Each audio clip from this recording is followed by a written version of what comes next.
Hello, I'm CADian. Let's take a look at the convenient functions of CADian. CADian is a CAD software compatible with AutoCAD, developed by the Korean company Korea. In CADian CAD, you can arrange objects along a drawn curve. Let's examine the curve array feature of utility. Use the pull-down menu to execute commands.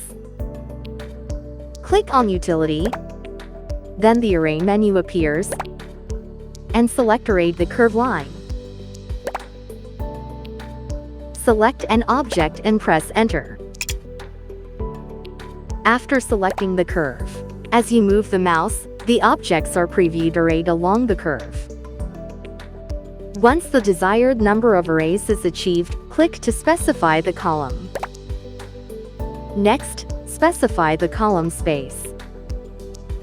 As you move the mouse, the spacing of the arrayed objects changes based on the distance.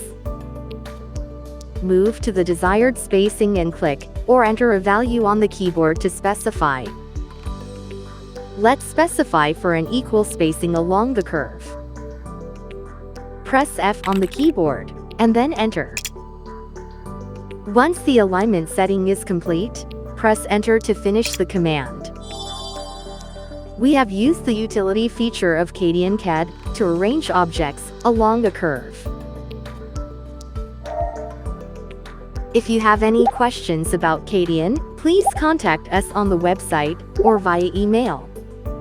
Thanks for watching.